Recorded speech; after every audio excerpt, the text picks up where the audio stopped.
Hello, everyone. Welcome back to Time Teller Diaries.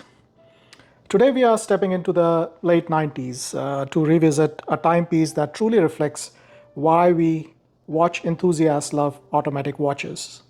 So, how can you not fall in love with what's truly a piece of art that reflects the best in timekeeping, and why, even after the introduction of quartz and smartwatches, the art of handmade timekeeping will keep going. So, today, what I have here is the Omega Speedmaster Day-Date reference 3523.80.00. Now, this by collectors is sometimes known as part of the so-called triple date Speedmasters. This is one of those vintage Omegas that combines functionality, precision, and the classic styling in a way that modern mass-produced machine-made watches sometimes miss. So let's dive deep into what makes this piece so special, not just for collectors, but also anyone who appreciates true mechanical craftsmanship.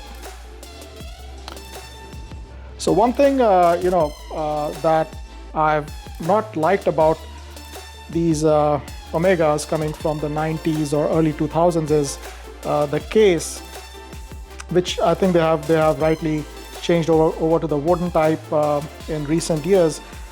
These ones came in the leather casing, which looked very beautiful, but over the years, it has kind of, look at the peeling that's come off, and it doesn't give that feel of the luxury that Omega so very much reflects.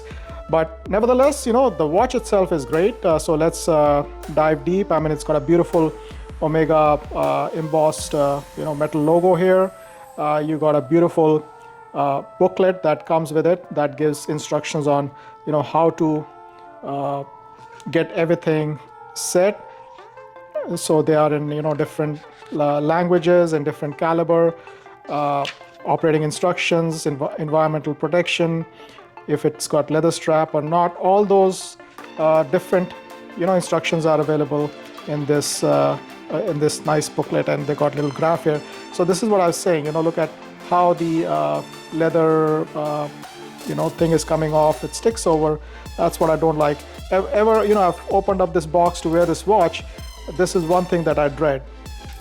But nevertheless, the watch itself is great. So let's dive deep into the watch. So this is the Speedmaster, the triple date. Now, before we get into the particular reference, a little context. Most of you must be aware of it, but for those who are not aware, the Speedmaster line is best known, of course, for the moon watch, the famous moon watch that was first worn on the moon. But the Speedmaster family is much broader. The Speedmaster Day-Date models were Omega's way of adding more utility into the lineup during the 1990s, when the multi-function watches were growing in popularity.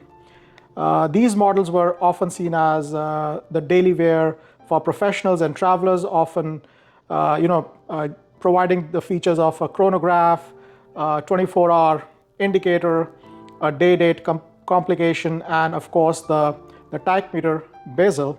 So unlike the moon watch, which is manually wound, this Speedmaster Day-Date is powered by an automatic movement, which makes it both convenient and mechanically fascinating. So let's keep the box away and talk about this watch. So let's talk about the visuals. This case is a classic stainless steel measuring around 39 millimeters. But look at how beautiful the watch is and how stunning it is. This is why I love the Omegas, at least the vintage ones, which have been so beautifully crafted. So if I look at, they are running around 38, 39 millimeters. And the strap, in case you'd like to change it for a leather or an updated NATO or other type, could fit maybe 19 millimeters, which gives a new life, a new way of wearing this watch. So what truly catches anybody who looks at this watch is this deep blue dial. I mean, that blue cannot be replicated. This is truly a very true Omega Speedmaster blue. It has this beautiful sunburst finish that plays with the light in subtle, beautiful ways. Every way you move it, it's got this different shades of blue that reflects, so especially under natural light. So the dial is quite busy, yes, but very well crafted. So at the 12 o'clock, if you see, you got these beautiful little windows that reflect the day and the month, which are framed so neatly. And at the 9 o'clock, there is the 24-hour subdial, doubling as the AM PM indicator. So at 6 o'clock, a date primer, a date pointer, which is displayed via a central hand pointing to the outer track. And of course, the chronograph subdial at the 6 and the 12, which will help you track the elapsed time. So if you see, you got the seconds hand, which is obviously moving here, and then this pointer is reflecting the reference to the 24-hour. And if you want to get the chronograph going, you got to press that and see how beautiful the hands moving, so crisp and so soft. You stop that, and it moves right back at the start point. So this is why I just love the Omegas. They're so beautifully crafted. The mechanism is so enchanting. Look at, and then you have the dates, which are on the outer end of the dial, reflected by this side of the hand, and you got a little red pointer that brings out the date. So the hour markers are rhodium plated with luminous, and they really shine a lot. So that helps you distinguish between the day and the night, especially useful when adjusting the calendar or traveling across time zones. So we have the chronograph function, we have the day and month display, we have the date indicator, and we have the tachymeter bezel that is also going so well with the watch.